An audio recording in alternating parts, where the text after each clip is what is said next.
চল বন্ধু সামনে যাই একটু বসি, কথা আছে।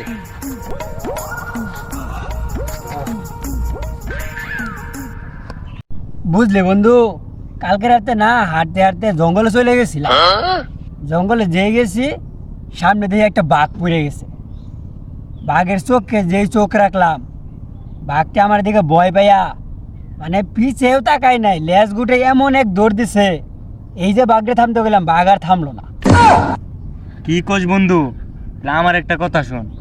আমি একদিন সাইকেল দিয়ে যাইতেছিলাম, সামনে দিয়ে একটা উড়োজাহাজ নাম্বার চাইতেছে। পরে আমি ইশারা দিয়া কইলাম যে আমার উপরে দা নামুন।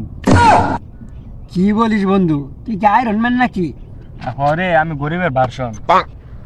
তোর এটা একটা কথাই বলা হয় না বন্ধু। ওই দিন একটা চলন্ত ট্রেন থামাই ফেলছিলাম।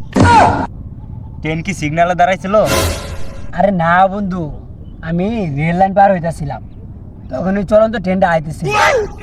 যেই ট্রেনের চালক আমার দেখলো, ভাবলো এই লোকটার যদি কিছু হইয়া যায় তাহলে তো পুরো ইতিহাসটাই ঘুরে যাবে। তাই চলন্ত ট্রেনটা একদম জায়গায় ব্রেক করছে। আবার জানলা দিয়ে দুইটা মহিলা বাইরে যেতে নিয়েছিল, আমি আবার দৌড় মারে দেয়া কুলে নিয়ে ফেলছি। আমি তো একবার বাস থামাইয়াছিলাম, তাও আবার হাত দিয়া না, চোখের ইশারায়। কি কস বন্ধু, কেমনে কি?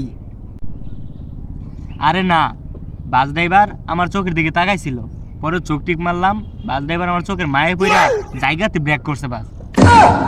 ভাই আপনারা না সিনেমায় কাজ করেন নাকি নাসা থেকে ছুটি নিয়ে এসে পড়ছেন? এই যত সব পাকড়ে ধর কিন্তু কি করে? ও ভাই, ওই